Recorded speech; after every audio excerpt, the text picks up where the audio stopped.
Hey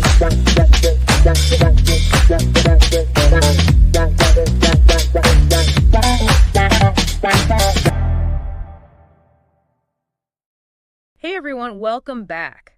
Today we're tackling something that I think a lot of us struggle with, this idea of letting go and how it connects to living a more abundant life. It's a topic that comes up a lot, and you've gathered some interesting materials on it. Yeah. Specifically, we're diving into the importance of letting go on the path to prosperity episode from the Vibes of Prosperity podcast. Okay, I'm familiar with that one. Sounds interesting. So, to kick things off, how do Carol and John, the podcast hosts, actually define letting go? Because it's one of those things that's easier said than done, you know? Right, it's not always about completely giving up on your goals, but more about releasing that iron grip on how we think things should go. Okay, so less about giving up and more about, what, surrendering. Exactly. Surrendering to something bigger than ourselves, like trusting that there's a plan, even if it looks different from what we had in mind. So instead of being a control freak, we should aim for, what, like Zen master status? I have to say, that feels a little out of reach most days. Well, Carol and John talk about awareness as that first crucial step. Okay, so like noticing when we're clinging to control. Exactly. Like, are you super stressed about work deadlines, fixated on a relationship? That's your cue to pause and ask yourself, okay, what am I trying so desperately to control here? And maybe even more importantly, why? Because I have a feeling a lot of that control comes from fear. Absolutely. Fear of failure, fear of not getting what we want. And simply acknowledging those fears can help us loosen their grip a little. So once we have that aha moment and realize we're clinging, we move on to surrender. Yeah, and that could be a tough one for people. For sure, because at first glance, it sounds passive, like you're waving a white flag and giving up on your dreams, but that's not what this is about, right? Not at all. It's more about shifting from fear to trust. Think of it like, say you're hiking a mountain. Okay, I like where this is going. So you're determined to stick to your planned trail, but then a storm rolls in. You could stubbornly try to stick to the original route, risking your safety, Or you could surrender to the situation, trust the guide who knows the mountain better. Exactly. And who knows, you might even discover a more scenic path you never knew existed. So it's less about inaction and more about taking a different kind of action, one guided by trust. I like it. And it's not a new concept either. It's found in ancient philosophies and spiritual traditions, like Wu Wei from Taoism. Oh, right, which emphasizes aligning yourself with the natural flow of life rather than resisting it. Exactly. Instead of being a puppet master trying to control every string, we become more like dancers, moving with the rhythm of life. Okay, that's a beautiful way to put it. And maybe when we do that, that's when we open ourselves up to those incredible opportunities and synchronicities, right? That's the idea. Okay. It's as if the universe was waiting for us to get out of our own way. Which reminds me of all those stories about people who stumbled upon their dream jobs or partners after giving up on a rigid plan. They surrendered to the flow and things just clicked. It happens all the time.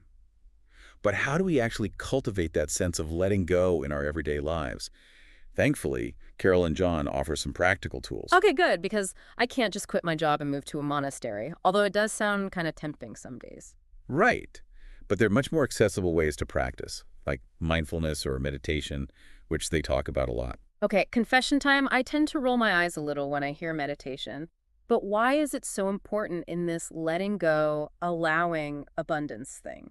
Well, when our minds are racing, stuck in the past, or worrying about the future, it's like we're trapped.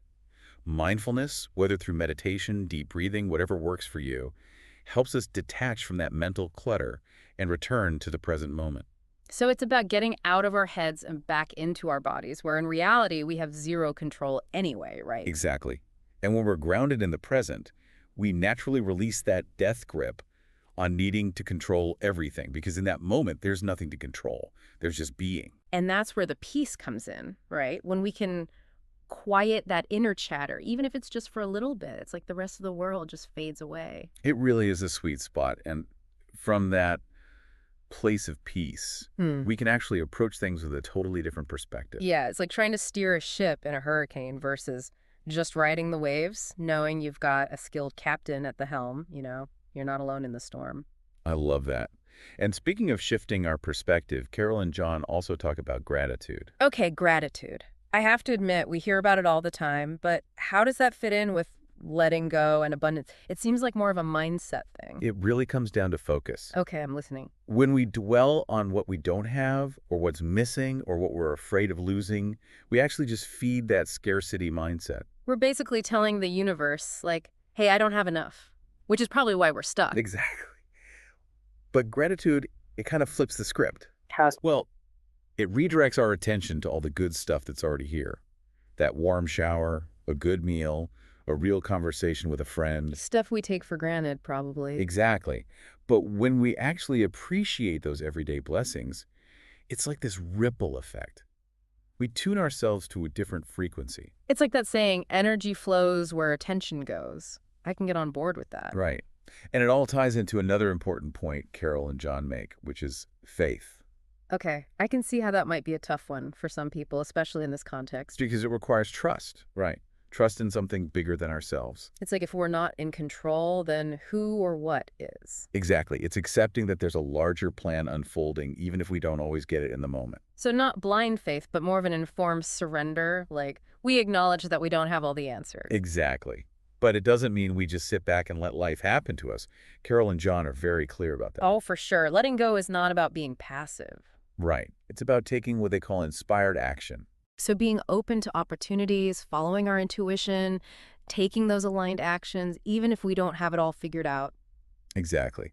Sometimes the best things happen when we least expect them, and we have to be open to saying yes, even if it means deviating from the plan. And that detour could lead us to something amazing we never would have found otherwise, right? Exactly. It's like unlocking a whole new level. And I don't just mean material abundance. Right, it's deeper than that. It's about aligning with something bigger, something beyond our limited thinking about how things should be. Tapping into that flow and trusting it's taking us where we need to go, Right. even if we can't always see the path. And it is a journey. It's not like one day we've got it all figured out. Yeah, we're human. We're going to slip up. Exactly. We'll fall back into old habits, but that's okay. The important thing is noticing it, catching ourselves when we're resisting. And gently guiding ourselves back to that place of surrender and trust. This has been such a thought-provoking conversation. I love this idea of letting go as a practice, like showing up each day and saying, okay, universe, I'm open.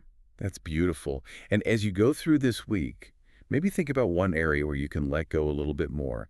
What would it look like to loosen that grip on control, embrace the unknown, and trust that it's all working out for you? That's a powerful question for all of us to sit with. And hey, if you're listening, we'd love to hear your thoughts on this too, so feel free to connect with us on social media. Thanks for diving deep with us today, and remember, sometimes the most beautiful things in life happen when we let go. Until next time, keep exploring and keep letting go.